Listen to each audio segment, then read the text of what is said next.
So we know that there is a stigma for men and mental health. That's why we create a lot of content about it. We want to talk about it to try and help to that, even by 1%. But why do you think that there is a stigma? I mean, it is improving slightly.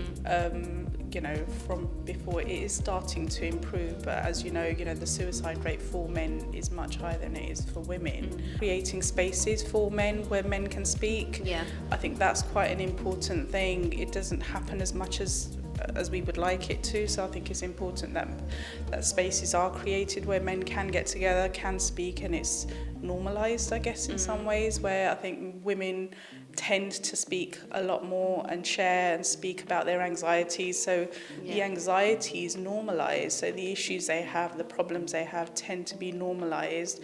Whereas for men, because these spaces aren't created as much, I think that stigma is not taken away, the anxiety is not normalised.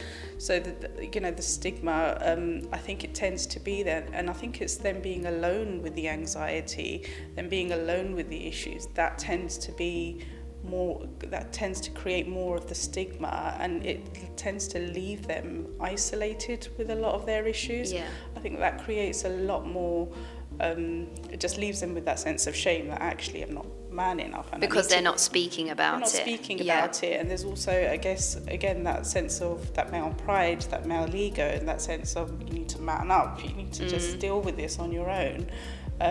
So it sort of leaves them with a lot of burden almost to carry, that they have to, almost a superhuman expectation that they need to be getting on with it and dealing with it. So it leaves them with this sort of unrealistic expectations from themselves to get on with and deal with all these expectations that they need to cope on their own, and not share with anybody else, and not realising that actually other men out there are going through the exact same thing. So there are a lot of campaigns out there to encourage people to speak out, whether you're a man or a woman.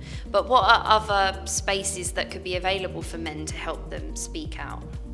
So I guess it's looking at what routines do they have in place. Do they have routines? I think routines are quite important, especially in COVID. We found, stress levels went sky high. Not having a routine, not having the gym to go to was a big thing. And I think coming out of COVID, it's really helped people recognise how important the gym has been, just having an outlet, somewhere to go. But then also taking that next step of actually using that as a space for people to So would you say that's a space, or would you say it's the physical part of it? So it could be both? I think it's both. So it's being able to use it as a physical space and as a social space. So it's using, anywhere that you're going to meet people, but also if you can use it as an extra space to talk to people, even if it's getting you up and out of the house. It's quite important to have routines. So having routines, somewhere to get up and look forward to going out. And then in the workspaces, if there's a regular sort of, extended lunch breaks, for example, that you have one day a week, or even if it's once a month, extended lunch breaks where everyone's getting together and we can catch up with other people in the team. Usually everybody's busy, head down working, and if there's a bit of a sense of belonging to the workspace, somewhere you can speak, or there's something, this space is created where it's okay to talk, socialise, and the space is created where people can talk to each other. People are making spaces to catch up with friends and family. That self-care is starting to become a bit more of an agenda for men.